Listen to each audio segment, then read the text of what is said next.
So guys cost behaviour చూసాం. Cost వెళ్తున్నప్పుడు relevant range అంటే ఏంటో చూసాం, యాక్టివిటీ లెవెల్ చూసాం. కరెక్టా? ఒక్కసారి డిస్కస్ చేద్దాం షార్ట్గా.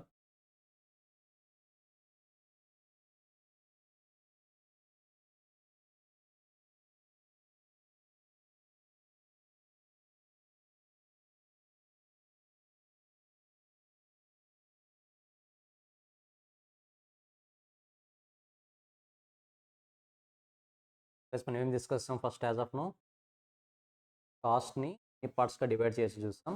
సో ఓవరాల్గా కాస్ట్ని 2 పార్ట్స్గా డివైడ్ చేస్తాం, fixed cost as well as variable cost. So number of units change అయితే చేంజ్ అవ్వని కాస్ట్ ఏది? Fixed cost. Number of units change అయితే ప్రపోర్షనెట్గా చేంజ్ అయ్యేది వేరియబుల్ కాస్ట్. అగైన్ దీన్ని పర్ యూనిట్ ఎలా బిహేవ్ చేస్తుంది, టోటల్ ఎలా బిహేవ్ చేస్తుందో కూడా చూసాం. Total per unit, again total per unit. So అల్టిమేట్గా fixed cost in total is always constant. Same దాంతో బట్టి ఇంకొకటి కాన్స్టెంట్ ఏది ఉంటుంది? Variable cost per unit is always constant. So fixed cost per unit also changes, always changes. Variable cost in total also always changes. కాకపోతే ఇది direct రిలేషన్షిప్లో change అవుతుంది, ఇది ఇండైరెక్ట్ రిలేషన్షిప్లో చేంజ్ అవుతుంది. ఇది జనరల్గా మనం నేర్చుకున్న కాస్ట్ బిహేవియర్. సో ఈ కాస్ట్ బిహేవియర్ పాయింట్స్ అన్నీ కూడా వ్యాలిడ్. ఎప్పుడు మాత్రమే ఇది విత్ ఇన్ ద రిలవెంట్ రేంజ్లో ఉన్నప్పుడు మాత్రమే వ్యాలిడ్. ఇవి రిలవెంట్ రేంజ్ క్రాస్ అయిందా ఆటోమేటిక్గా ఇక్కడ ఉన్న కాస్ట్ బిహేవియర్స్ అన్నీ కూడా చేంజ్ అవ్వచ్చు. మరి what is mean by relevant range? మనం డిస్కస్ చేసాం కదా, ఇన్ జనరల్గా maximum capacity will be considered as relevant range. మనం ఎస్టిమేట్ చేసిన మ్యాక్సిమం కెపాసిటీని రిలవెంట్ రేంజ్ అంటాం. లెట్స్ సే మన కెపాసిటీ 1000 యూనిట్స్ ప్రొడ్యూస్ చేయగలిగే క్యాపబిలిటీ ఉందనుకోండి, up to 1000 units will be considered as relevant range. కానీ మనం పర్ డేలో ప్రొడ్యూస్ చేసింది 900 యూనిట్స్ అనుకోండి, 900 యూనిట్స్ ఏమంటాం? Activity level. Activity level. So నిన్న ఈ 2 కండిషన్స్, ఈ 2 డెఫినేషన్స్ చూసాం. మ్యాక్సిమం లెవెల్ అంటే ఏంటి, రిలవెంట్ రేంజ్ అంటే ఏంటి, యాక్టివిటీ లెవెల్ అంటే ఏంటో చూసాం. వాటికి సంబంధించి వేరియబుల్ కాస్ట్కి ఫిక్స్డ్ కాస్ట్కి సంబంధించి సమ్ చార్ట్స్లో ఎగ్జాంపుల్స్ కూడా చూసాం. కరెక్టా? నా in today class will move on to the other topics. Cost driver, cost object. What is mean by cost driver, what is mean by cost object sir discuss.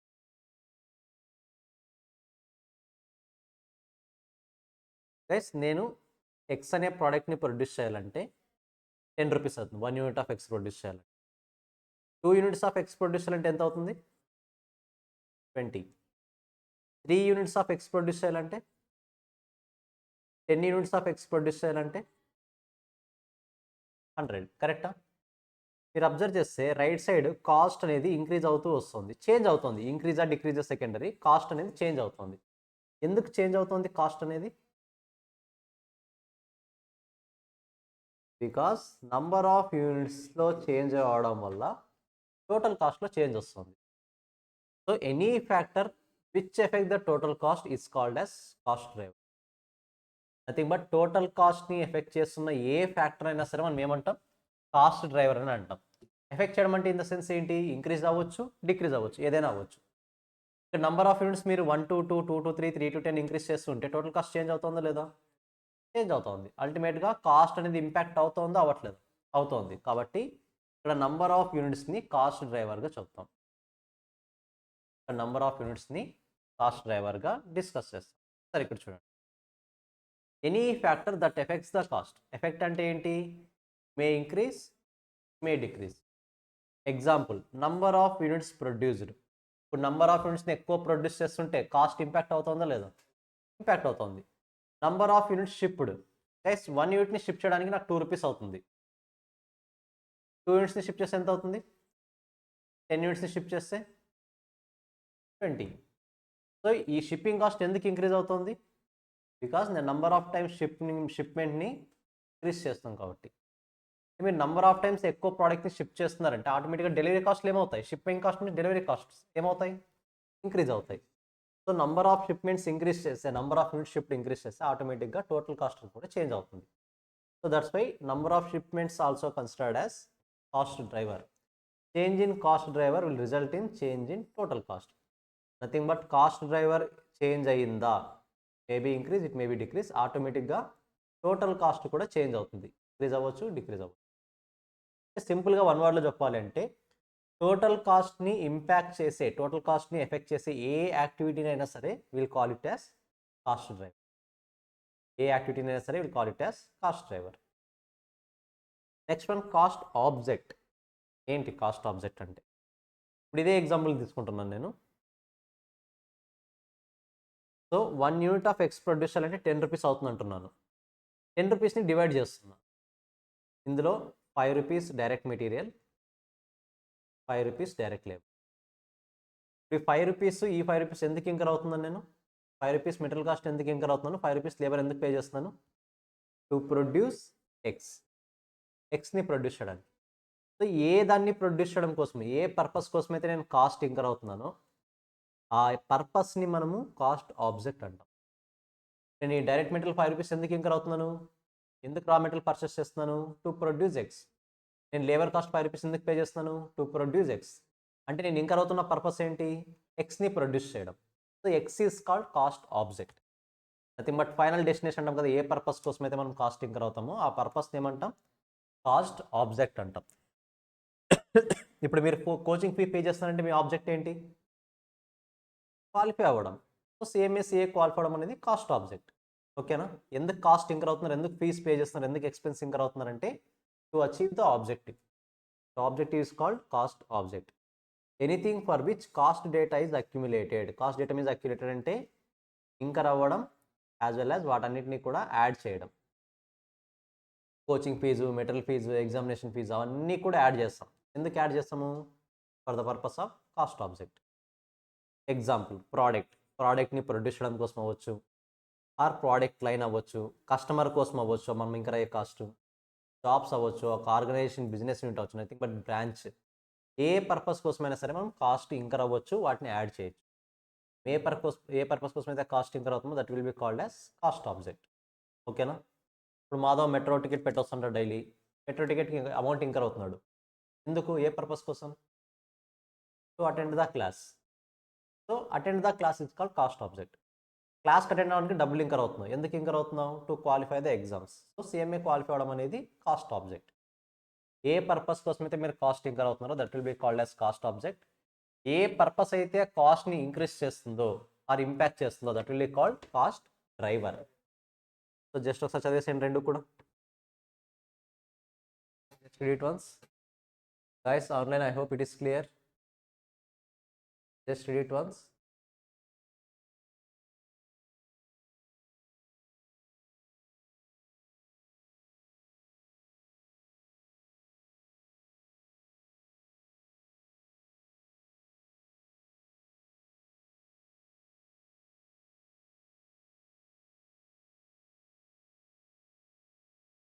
చూస్తూ కాస్త depth పెరుగుతుంది. ఎప్పటికప్పుడు confusion లేకుండా clear చేసేసుకోండి doubts.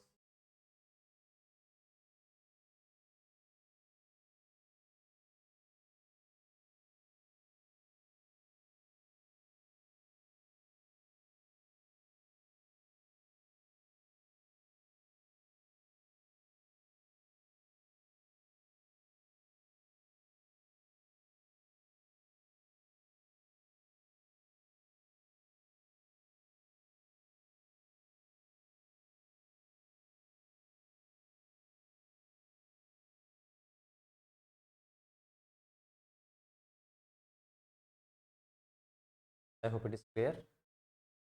So cost driver, cost object, relevant range నిన్ననే చూసాము. Within which variable cost and fixed cost functions are remains valid. Once relevant range cross అయ్యాయంటే maybe వాటి బిహేవియర్ మొత్తం కూడా చేంజ్ అయ్యే ఛాన్స్ ఉంటుంది. Revenue driver. రెవెన్యూ అంటే ఏంటి? గైస్, నేను ఎక్స్ అనే ప్రోడక్ట్ని ప్రొడ్యూస్ చేయడానికి 10 రూపీస్ కాస్ట్ ఇంకర్ అయ్యాను. ఓకేనా? దానికి 2 rupees, let's say 5 rupees, 5 rupees profit add చేశాను. 10 రూపీస్ ఏమవుతుంది ఇప్పుడు? Selling price. కరెక్టా? సో ఇలా ఎక్స్ అనే యూనిట్స్ని 10 ప్రొడ్యూస్ చేస్తాను. నేను 10 యూనిట్స్ని ప్రొడ్యూస్ చేశాను.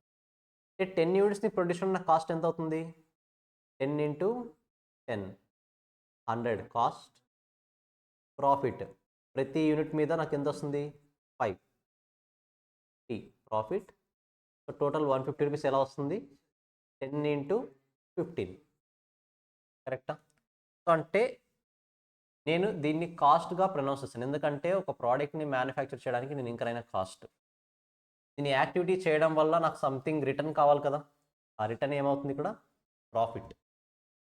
సో నేను ఇంకరైనా కాస్ట్ని, నేను ఎక్స్పెక్ట్ చేసిన ప్రాఫిట్ని రెండింటిని యాడ్ చేసి ఒక ప్రోడక్ట్కి ఛార్జ్ చేసి దాన్ని సేల్ చేస్తే that will be called as revenue. ఎలా వచ్చింది రెవెన్యూ? 10 అనేది ఏంటి ఇక్కడ? Number of units. 15 అనేది ఏంటి? Selling price per unit. Profit only 5 రూపీసే, 15 rupees is the selling price per unit. అంటే number of units into selling price per unit వేస్తే మీకు ఏమొస్తుంది? రెవెన్యూ వస్తుంది. క్లారిటీ వస్తుందా పాయింట్? ఒక ప్రోడక్ట్ని సేల్ చేయడం ద్వారా మనకు వచ్చే రిటర్న్ని రెవెన్యూ అంటాం. It is inflow of assets. Assets means what? In generally cash. Inflow of asset received in the exchange of products or services. మన దగ్గర ఉన్న ప్రోడక్ట్ని కానీ సర్వీసెస్ కానీ ఇచ్చి మనం రిటర్న్లో క్యాష్ తీసుకుంటాం. It is called revenue. ఎలా వస్తుంది? It is the sum of price multiplied with the number of units sold. But selling price per unit into number of units get total sale value, that is called revenue. దాన్నే జనరల్గా మనము revenue అంటాం. Hope it is very clear. Normal point అది. ఇంతకుముందు cost driver చూసాం. Cost driver అంటే ఏంటి? Anything which effect the cost is called cost driver. Now any factor which effect the revenue is called revenue driver. ఇప్పుడు number of units, కాస్ట్లో number of units ఎక్కువ produce చేస్తున్నామంటే production, number of units ఎక్కువ produce చేస్తామంటే ఆటోమేటిక్గా cost ఏమవుతుంది? Increase అవుతుంది. Same అలాగే నంబర్ ఆఫ్ యూనిట్స్ ఎక్కువ సేల్ చేసామంటే రెవెన్యూ ఏమవుతుంది? ఇంక్రీజ్ అవుతుంది. మీరు ఎక్కువ యూనిట్స్ సేల్ చేస్తే ఎక్కువ రెవెన్యూ వస్తుంది, ఎక్కువ యూనిట్స్ ప్రొడ్యూస్ చేస్తే ఎక్కువ కాస్ట్ అవుతుంది. So number of units produced is called cost driver, number of units sold is called revenue driver. రెవెన్యూని ఇంపాక్ట్ చేస్తుందా లేదా? అది చేంజ్ చేస్తుందా లేదా? నంబర్ ఆఫ్ యూనిట్స్ ఎక్కువ సేల్ చేయడం అనేది. Factors that effect the revenue, example number of units sold. Selling price increase చేశారు, ఈ ఎగ్జాంపుల్ తీసుకోండి. సెల్లింగ్ ప్రైస్ ఎంత? 15 రూపీస్. నౌ సేమ్ 10 యూనిట్సే 20 రూపీస్ చేశాను సెల్లింగ్ ప్రైస్ పర్ యూనిట్. ఆటోమేటిక్గా ఎంత వస్తుంది నాకు? 200. 150 నుంచి 200 రూపీస్కి ఎందుకు ఇంక్రీజ్ అయింది? Selling price per unit increase చేయడం వల్ల. Selling price per unit is also called revenue driver. Same అలాగే అడ్వర్టైజ్మెంట్ కాస్ట్. ఎక్కువ యాడ్స్ ఇచ్చామనుకోండి ఆటోమేటిక్గా మన ప్రోడక్ట్ రీచ్ పెరుగుతుంది, సేల్స్ కూడా పెరుగుతాయి కదా. So that is the advertisement cost is also considered as the revenue driver. So guys మరీ difficult point ఏం కాదు, వెరీ కామన్ పాయింట్స్ అన్నీ కూడా. జస్ట్ ఒకసారి రివర్స్ చేయండి రెండు, రెవెన్యూ, రెవెన్యూ డ్రైవర్.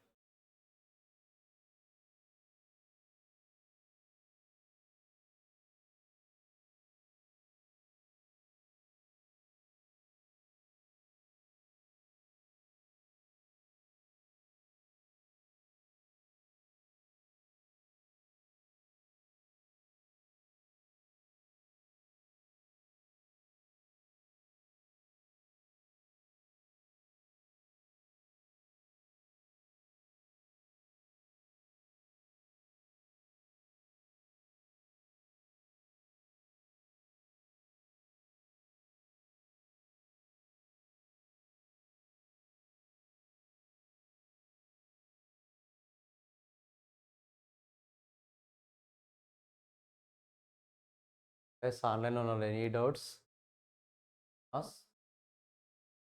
మాట్లాడొద్దు, మాట్లాడితే మీరే లాస్ అవుతారు. ఏదైనా డౌట్ ఉంటే అడగండి. అఫ్కోర్స్ ఇది సింపుల్ కాన్సెప్ట్సే. ఫర్దర్ క్లాస్లో సరే ఏమైనా డౌట్స్ ఉన్నా ఎప్పటికప్పుడు డిస్కస్ చేస్తాం.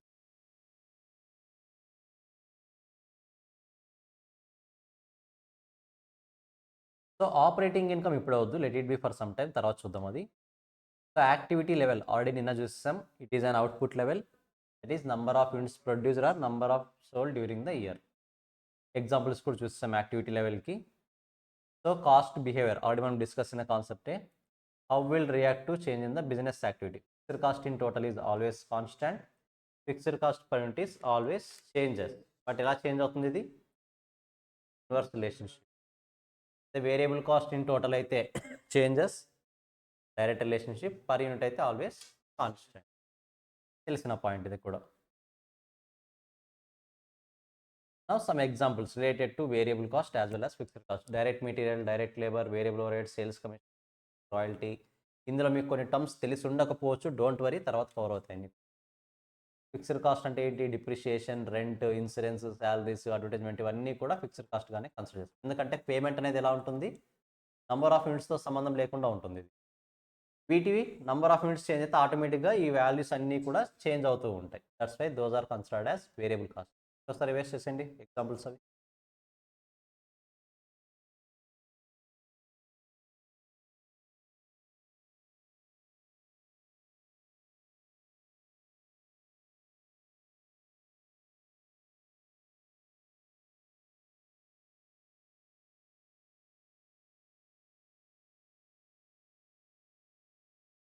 సో చార్ట్ కూడా ఆల్రెడీ డిస్కస్ చేసింది. Graphs related to the fixed cost as well as variable cost. Just సింపుల్గా థింక్ చేయండి. అఫ్కోర్స్ మన గ్రాఫ్స్ ఏం అడగడు, జస్ట్ మీకు అవేర్నెస్ పర్పస్ కోసం. ఫిక్స్డ్ కాస్ట్ ఇన్ టోటల్ ఎలా ఉంటుంది? Constant, right? Fixed cost in total is constant. Same మనం ఎక్స్ యాక్సిస్లో నంబర్ ఆఫ్ యూనిట్స్ తీసుకుంటాం, వై యాక్సిస్లో కాస్ట్ తీసుకుంటాం, number of units. So number of units ఎంత ఇంక్రీజ్ అవుతున్నా సరే ఆటోమేటిక్గా కాస్ట్ అనేది ఎలా ఉంటుంది? కాన్స్టాంట్గా ఉంటుంది. Fixed cost in total is always constant. అది ఫిక్స్డ్ కాస్ట్ పర్ యూనిట్ ఏమవుతుంది? నంబర్ ఆఫ్ యూనిట్స్ ఇంక్రీజ్ అవుతూ ఉంటే ఆటోమేటిక్గా ఫిక్స్డ్ కాస్ట్ పర్ యూనిట్ ఏమవుతుంది? డిక్రీజ్ అవుతుంది. సో ఇక్కడ నంబర్ ఆఫ్ యూనిట్స్ ఇంక్రీజ్ అవుతూ ఉంటే fixed cost per unit reduce అవుతూ వస్తుంది. That's why it is slope left to right downwards. ఇది పైకి వెళ్ళదు, ఇంకా స్ట్రైట్ ఉంటుంది, డిక్రీజ్ అవుతూ వస్తుంటుంది. జస్ట్ గ్రాఫ్ మీ అవేర్నెస్ పర్పస్ కోసం అంతే, ఎగ్జామ్లో అడగడు. Variable cost per unit again number of units cost. Number of units increase అయినా డిక్రీజ్ అయినా this cost is always constant because variable cost per unit is always constant. మరి variable cost in total చూడండి, number of units increase అవుతూ ఉంటే ఆటోమేటిక్గా cost ఏమవుతుంది? Increase అవుతుంది. మీరు ఒక రఫ్గా చార్ట్ తీసుకుని వీటిని డ్రా చేస్తే అల్టిమేట్గా ఈ డయాగ్రామ్సే మీకు వస్తాయి. ఒకసారి వేసేసండి గ్రాఫ్స్. ఇది టోటల్ కాస్టింగ్, టోటల్ గ్రాఫ్స్ అంతా. ఏది ఫిక్స్డ్ కాస్ట్, వేరియబుల్ కాస్ట్, రెండింటిని యాడ్ చేస్తే ఏమొస్తుంది? Total cost. వీటిని యాడ్ చేస్తే టోటల్ కాస్ట్ అంటాం. Just revise the graphs once.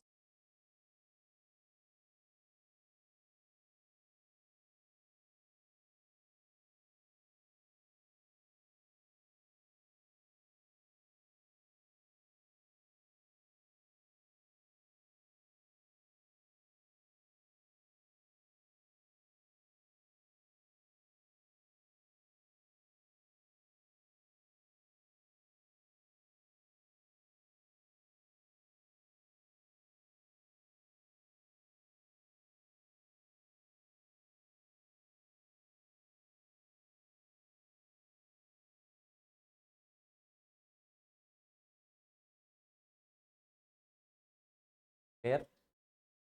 So chart కూడా సేమ్ అదే డిస్కస్ చేశాను. So now there are 3 points. If relevant range increases, then fixed cost will also increases. మనం ఇంతకుముందు చూసాం కదా నేను ఆల్రెడీ. అది రిలవెంట్ రేంజ్ 10 స్టూడెంట్స్ నుంచి 20 స్టూడెంట్స్కి ఇంక్రీజ్ అవుతాయి, ఆటోమేటిక్గా రెంట్ అనేది ఏమవుతుంది? ఇంక్రీజ్ అవుతూ వెళ్తుంది. సో రిలవెంట్ రేంజ్ ఇంక్రీజ్ అవుతుంటే ఆటోమేటిక్గా ఫిక్స్డ్ కాస్ట్ కూడా ఇంక్రీజ్ అవుతుంది. ఇది నిన్న చూసిన పాయింటే. In short time period hire percentage of cost is viewed as fixed. In long period hire percentage of fixed cost is viewed as variable cost. అది sir చూడండి.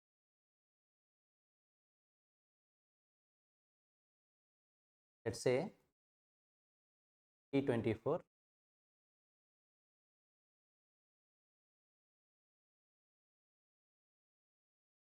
let's say January, from January to December rent 10,000 rupees అనుకుందాం. జనవరి to December అంటే per మంత్కి 10,000 per month, not for entire year, 10,000 per month. అంటే 2024లో ప్రతి month కూడా fixed cost ఎంత ఉంటుంది? నాకు 10,000.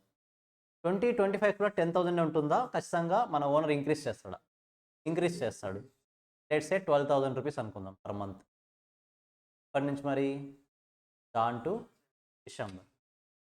అగైన్ 2026 సేమ్ ఉంటుందో ఇంక్రీజ్ చేస్తాడా? Let's say 15,000 rupees per month from Jan to December. జాగ్రత్తగా అబ్జర్వ్ చేయండి. ఇప్పుడు నేను ఏదైతే జూమ్ చేస్తున్నానో, ఏదైతే మీకు చూపిస్తున్నానో ఆ ఒక్క పాయింట్ మాత్రమే థింక్ చేయండి. 12 మంత్స్కి మన కాస్ట్ ఫిక్స్డ్గా ఉంటుందా, చేంజ్ అవుతుందా? ఫిక్స్డే ఉంటుంది, కరెక్టా? 12 మంత్స్కి కూడా, బికాజ్ 12 మంత్స్ అంటున్నాను కాబట్టి less than 1 year. So short period తీసుకున్నప్పుడు కాస్ట్ ఎలా కనిపిస్తుంది? ఫిక్స్డ్గా కనిపిస్తుంది. నేను పీరియడ్ అనేది లెస్ దాన్ 1 ఇయర్ తీసుకున్నప్పుడు, షార్ట్ పీరియడ్ తీసుకున్నప్పుడు మనం ఇంకర్ అవుతున్న ఎక్స్పెన్స్ ఎలా కనిపిస్తుంది? ఫిక్స్డ్గా కనిపిస్తుంది. ఇప్పుడు కాస్త గ్రేటర్ దాన్ 1 ఇయర్కి వెళ్తున్నా, from 2024 to 2025. Fixed cost same ఉందా, చేంజ్ అవుతుందా? చేంజ్ అవుతుంది. ఎంతకు చేంజ్ అవుతుంది? 10,000 per month to 12,000 per month. జనరల్గా ఫిక్స్డ్ కాస్ట్ ఎలా ఉండాలి? కాన్స్టాంట్ ఉండాలి. అనేది ఎప్పుడు అంటే less than 1 year, shorter period మాత్రమే అలా కాన్స్టాంట్ ఉంటుంది. మీరు long period greater than 1 year తీసుకున్నారంటే ఆటోమేటిక్గా ఇది కూడా చేంజ్ అవుతుంది. 3 ఇయర్స్ చూసుకోండి, 10,000, 12,000, 15,000. చేంజ్ అవుతుందా, చేంజ్ అవ్వట్లేదా? ఫిక్స్డ్ కాస్టే కదా. జనరల్గా ఫిక్స్డ్ కాస్ట్ ఎలా ఉండాలి? కాన్స్టాంట్ ఉండాలి. కానీ ఇక్కడ ఏమవుతుంది? చేంజ్ అవుతుంది. ఎందుకంటే I have taken longer period. ఇప్పుడు చదవండి, అర్థమవుతుంది.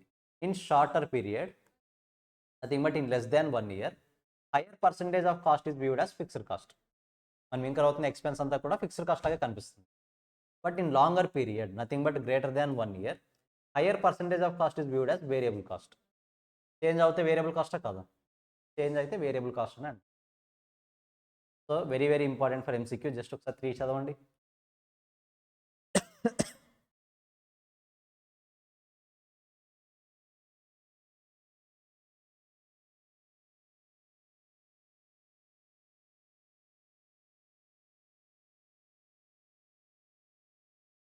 సో గైస్ మీకు కాస్టింగ్ బేసిక్స్లో కూడా 2 పార్ట్స్ ఉంటాయి. ఇప్పుడు మనం డిస్కస్ చేస్తున్నదంతా కూడా పార్ట్ 1. తర్వాత ఒకసారి చూపిస్తాను. కాస్టింగ్ టర్మినాలజీ లాస్ట్లో డిస్కస్ చేద్దాం. ఈ డెఫినేషన్స్ అన్నీ కూడా డెఫినేషన్స్ ఉంటాయి, లాస్ట్లో డిస్కస్ చేద్దాం. This is part 2. సో కాస్టింగ్లో 2 పార్ట్స్ ఉంటాయి కాస్టింగ్ బేసిక్స్లో. ఇప్పుడు మనం డిస్కస్ చేస్తున్నదంతా కూడా పార్ట్ 1. పార్ట్ 1 మెయిన్గా వేటి గురించి డిస్కస్ చేస్తుంది అంటే,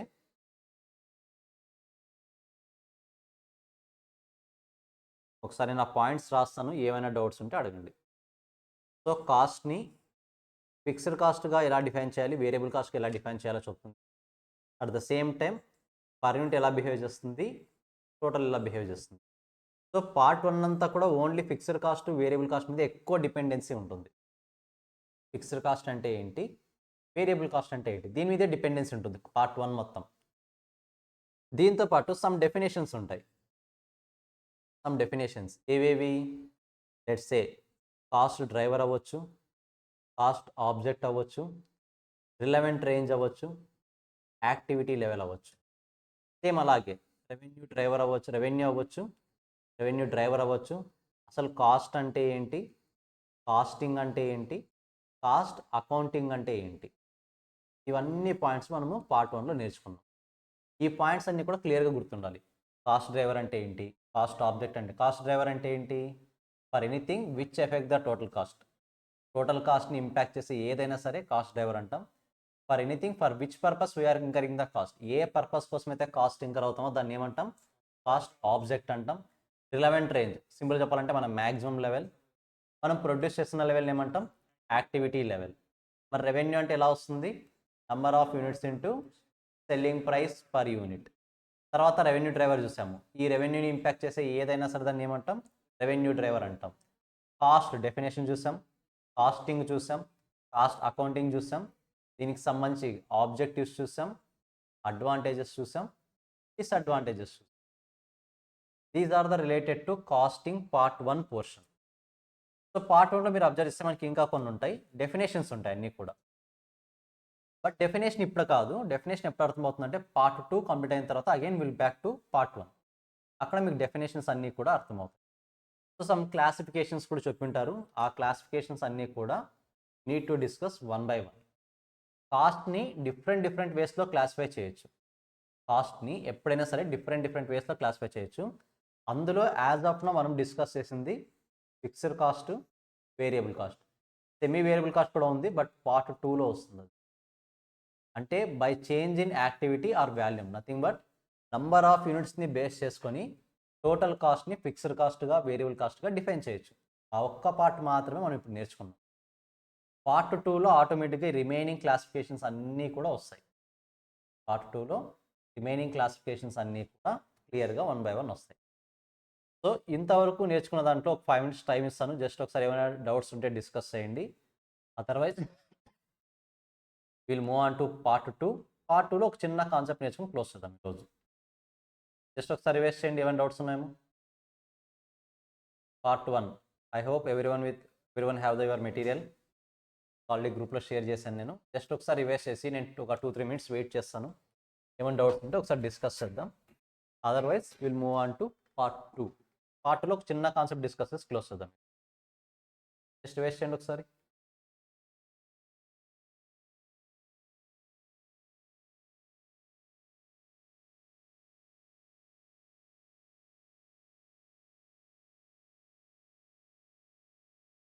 So Akshita, Arshita, Bindu, Dharani, I hope the concept is very clear. Satyaprabha, Lakshmi, Sahiti, Sahitya, Shantan, Shravan, Srinath, Pravarti. I hope concepts clarity ఉన్నాయనుకుంటున్నా. ఏవైనా డౌట్స్ ఉంటే yes you can your hand or you can text. మీరు మాట్లాడవచ్చు కూడా, no problem.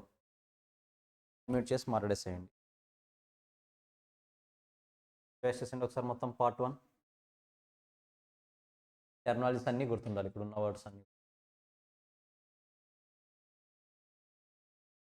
Are okay with part 1, then will move on to the part 2. ఒక చిన్న కాన్సెప్ట్ని discuss చేసి close చేద్దాం పార్ట్ 2లో.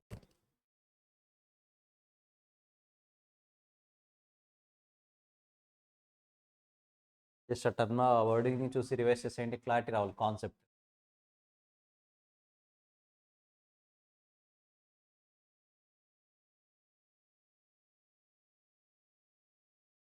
తెలిసి తీసుకోలేదు ఇంకా త్వరగా, సో దట్ మీకు ఎప్పుడు పాయింట్ అప్పుడు రాసుకోవడానికి పాసిబిలిటీ ఉంటుంది కదా. మెటీరియల్ తీసేసుకుంటే మెటీరియల్స్ కింద already.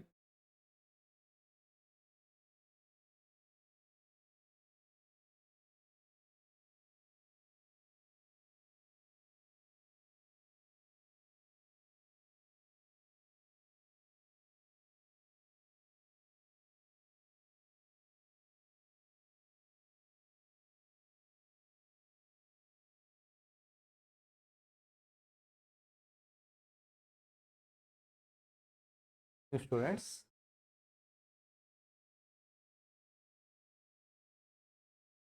Cost objects thing, but cost వల్ల పర్పస్ ఏంటి స్టార్టింగ్లో? అసలు ఈ కాస్టింగ్ అనేది ఎందుకు?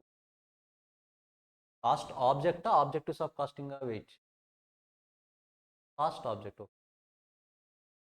సో లెట్స్ సే ఇప్పుడు నేను ఒక ప్రోడక్ట్ని మ్యానుఫ్యాక్చర్ చేయాలి. Take one example.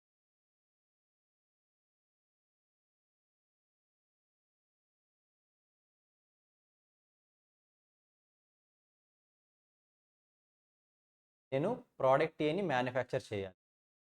ప్రోడక్ట్ ఏని మ్యానుఫ్యాక్చర్ చేయాలి అంటే ఖచ్చితంగా రా మెటీరియల్ కావాలి కదా.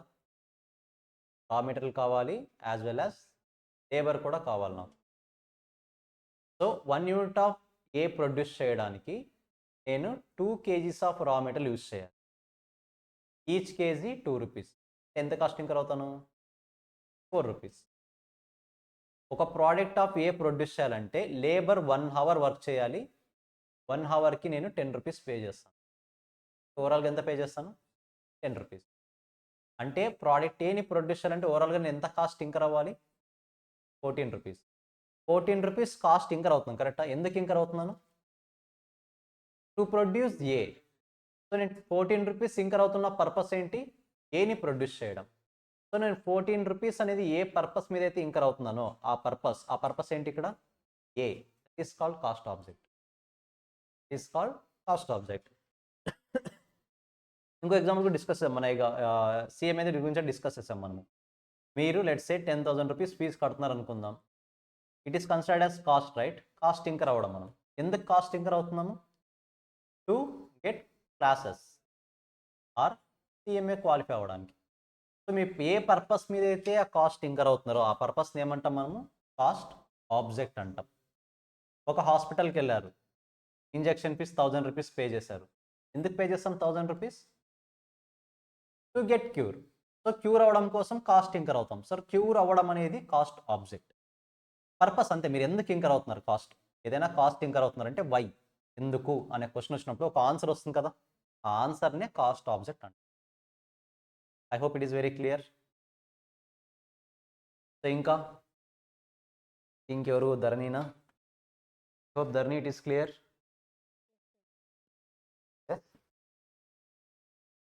కాస్ట్ అకౌంటింగ్ ఎస్ డిస్కస్ చేద్దాం sir. Activity level wait, activity level discuss చేసి కాస్ట్ అకౌంటింగ్ దగ్గరికి వస్తాం. Activity level very simple. ఇప్పుడు మీరు పర్ డేకి 10 అవర్స్ చదవాలని టార్గెట్ పెట్టుకున్నారు అనుకోండి, ఓకేనా? పర్ డేకి 10 అవర్స్. సో పర్ డేకి మ్యాక్సిమం మీరు 10 అవర్స్ చదవగలరు. This is called maximum capacity. Maximum capacity. But మీరు అల్టిమేట్గా ఈరోజు మొత్తం కూడా 5 అవర్సే చదివారు. మీరు ఎన్ని అవర్స్ చదవగలిగే క్యాపబిలిటీ ఉంది? 10 అవర్స్. కానీ ఈరోజు ఎంత చదివారు? 5. This is called activity level. So మీరున్న లెవెల్ కన్నా తక్కువ ఎక్కువ సెకండరీ. ఈరోజు యాక్టివిటీ ఎన్ని అవర్స్ జరిగింది, that is called activity level. మీరు మీ దగ్గర ఒక మిషనరీ ఉంది. ఈ మిషనరీని యూస్ చేసి మీరు 10,000 యూనిట్స్ పర్ డేకి ప్రొడ్యూస్ చేయగలరు. But due to some issues, power లేదు, లేదా బ్రేక్ డౌన్ అయింది మిషన్, లేదా ఎంప్లాయీస్ రాలేదు, మీరు అల్టిమేట్గా ఈరోజు 7,000 యూనిట్సే ప్రొడ్యూస్ చేయగలిగారు. So 10,000 is called maximum capacity. మీరు ఎంతైతే ప్రొడ్యూస్ చేశారో output, this output is called activity level. Output is called activity level. Clear? So I hope to Akshita think clear. Dharni what about you? Clarity వచ్చిందా కాస్ట్ ఆబ్జెక్ట్ అంటే ఏంటనేది? Perfect. Now cost accounting it's very simple. అసలు first of all cost ఉన్న purpose ఏంటి అంటే, ఒక ప్రోడక్ట్ని produce చేయాలి అంటే we need some accounts, right? ఇప్పుడు ఫినాన్షియల్ అకౌంట్స్ ఉన్నాయి. ఏదేది? Trading account, P&L account, balance sheet. వీటన్నింటి పర్పస్ ఏంటి అంటే, ఒక పర్టికులర్ ఇయర్ తర్వాత ఇయర్కి ప్రాఫిట్ వచ్చిందా లాస్ వచ్చిందా తెలుసుకోవడం. Let's say profit and loss account ఏం చెప్తుంది? 2023 టు 2024 ఈ 12 మంత్స్ పీరియడ్ని ఫ్రమ్ ఏప్రిల్ టు మార్చ్ ఓవరాల్గా 12 మంత్స్కి ప్రాఫిట్ వచ్చిందా లాస్ వచ్చిందా అని చెప్తుంది. కరెక్టా? Let us assume there is a company A. ఇది ఓవరాల్గా ఎక్స్, వై, జెడ్ అనే 3 ప్రొడక్ట్స్ని ప్రొడ్యూస్ చేస్తుంది. ఓకేనా? ఇప్పుడు కంపెనీ ఏ P&L అకౌంట్ ఓపెన్ చేశాను అనుకోండి, నేను సింపుల్గా ఏం తెలుస్తుంది? ప్రాఫిట్ ఎలిమెంట్ ఎంత అనేది తెలుస్తుంది. కరెక్టా? ప్రాఫిట్ ఎంత అనేది తెలుస్తుంది. అవునా కాదా? ఏదానికి? ఏ కంపెనీ ఏ మొత్తానికి. బట్ నాకు కావాల్సింది కంపెనీ ఏ మొత్తానికి ప్రాఫిట్ ఎంత లాస్ ఎంత కాదు. నేను 3 ప్రొడక్ట్స్ ప్రొడ్యూస్ చేశాను, ఎక్స్, వై, జెడ్. ఎక్స్ మీద ఎంత ప్రాఫిట్ వచ్చింది, వై మీద ఎంత ప్రాఫిట్ వచ్చింది, జెడ్ మీద ఎంత ప్రాఫిట్ వచ్చిందో కావాలి. అలా తెలియాలంటే we need to follow cost accounting. మీకు P&L అకౌంట్లో ఎక్కడైనా వస్తుందా profit for X, profit for Y, profit for Z అనే వర్డ్స్ ఎక్కడైనా కనిపిస్తాయా? కనిపించవు. ఎంటైర్గా కంపెనీ మొత్తానికి ప్రాఫిట్ ఎంత వచ్చింది, అక్కడ మనము అకౌంట్స్ కాన్సెప్ట్ని యూస్ చేస్తాం. ఇక్కడ ఏం యూస్ చేస్తాం? అసలు ఓవరాల్గా ఎక్స్ వల్ల ప్రాఫిట్ ఎంత వచ్చింది, ఎక్స్కి టోటల్గా ఎంత కాస్ట్ ఇంకర్ అయ్యని తెలుసుకోవాలి. P&L అకౌంట్లో ఎక్స్పెన్స్ అని రాస్తాము. Expense for product X, expense for product Y, expense for product Z ఇలా రాస్తామా? సింపుల్గా ఎక్స్పెన్స్ అని రాస్తాము. అంటే ఆ ఇయర్లో ఓవరాల్గా ఎంత ఎక్స్పెన్స్ ఇంకర్ అయ్యాను అనేది P&L అకౌంట్లో ఉంటుంది. బట్ నాకు కావాల్సింది అది కాదు. పర్టికులర్గా ప్రోడక్ట్ ఎక్స్కి ఎంత కాస్ట్ ఇంకర్ అయ్యాను, పర్టికులర్గా ప్రోడక్ట్ వైకి ఎంత కాస్ట్ ఇంకర్ అయ్యాను, పర్టికులర్గా ప్రోడక్ట్ జెడ్కి ఎంత కాస్ట్ ఇంకర్ అయ్యాను. ఈ డేటా అంతా కావాలంటే I need to open cost accounting books open చేయాలి. క్లారిటీ వస్తుంది అసలు కాస్ట్ అకౌంటింగ్ ఎందుకు ఉంది మనకు అనేది. So you need to get product wise profitability or employee wise profitability or branch wise profitability. ఇప్పుడు లెట్స్ సే విప్రో కంపెనీ తీసుకుంటాను. Wipro company balance sheet open చేస్తే, P&L అకౌంట్ ఓపెన్ చేస్తే ప్రాఫిట్ ఎంత అనేది నాకు తెలుస్తుంది. హౌ మచ్ ప్రాఫిట్ ఫర్ 2023-24కి profit ఎంత అని తెలుస్తుంది. మరి ఏ బ్రాంచ్కి? చాలా బ్రాంచెస్ ఉన్నాయి కదా, నంబర్ ఆఫ్ బ్రాంచెస్ ఉన్నాయి విప్రోకి.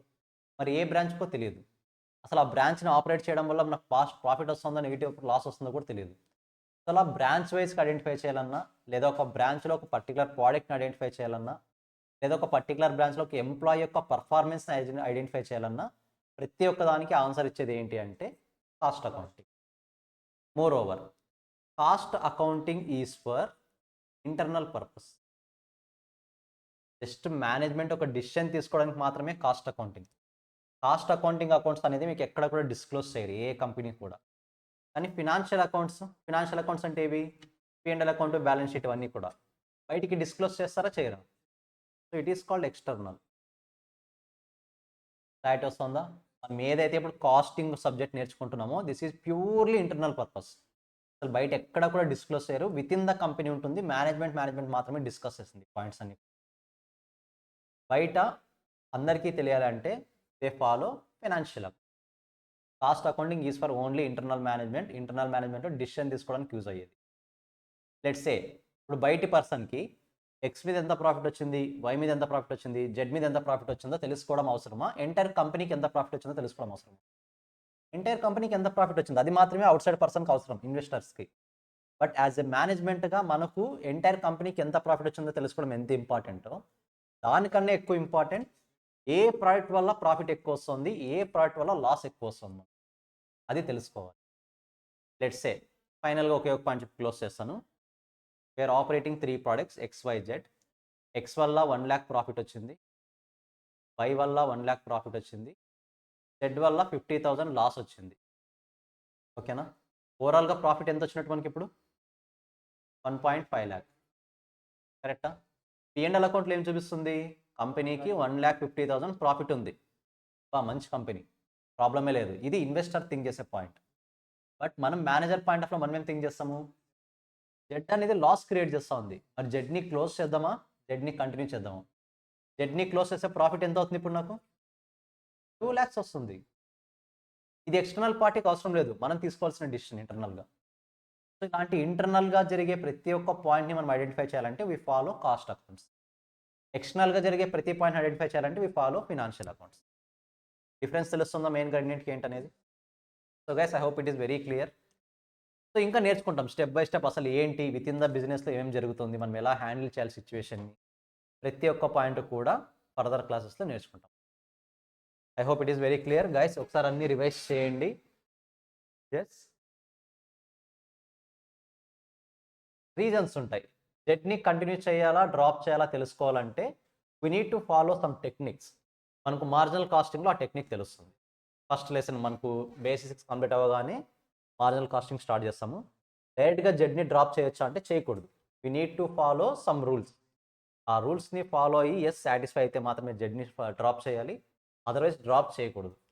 కొన్ని సినారియోస్ ఎలా ఉంటాయంటే జెడ్ని డ్రాప్ చేయడం ద్వారా మన ప్రాఫిట్ అనేది ఇంకా తగ్గుతుంది. అలాంటి సినారియోస్ కూడా ఉంటాయి. అలాంటి సినారియోస్ అన్ని కూడా మార్జినల్ కాస్టింగ్లో నేర్చుకుంటాం. ఓకేనా? పార్ట్ 2లో ఇంకా ఉంటాయి. పార్ట్ 1లో ఒకటే ఉంటుంది సమ్, పార్ట్ 2లో ఇంకా ఉంటాయి సమ్. ఓకేనా? ఐ మీన్ గ్రూప్ 2లో నేను చెప్పి, గ్రూప్ 1లో బేసిక్స్ వరకు వెళ్తాడు మార్జినల్ కాస్టింగ్, గ్రూప్ 2లో అడ్వాన్స్డ్ వర్షన్ వెళ్తాడు. బట్ మనం బేసిక్ అడ్వాన్స్డ్ వర్షన్ అనేది ఏమీ లేదు, ఇద్దరికి కూడా ఈక్వల్గానే అన్నీ చెప్పేస్తాం. ఓకేనా? సో పేపర్ ఎంత డిఫికల్ట్గా వచ్చినా ఈజీ అనిపించాలి, అది main point. So guys, I hope it is very clear. ఒకసారి అన్నీ రివైజ్ చేయండి. సో వీలైనంత వరకు యాజ్ వెల్ యాజ్ పజల్ మేము మెటీరియల్స్ చేసుకుంటే మనం ఈజీగా ఇంకా సబ్జెక్ట్ని స్పీడప్ చేయొచ్చు. ఓకేనా? So guys, this is for the day. Happy weekend. Next క్లాస్లో మీతో డిస్కషన్. బై.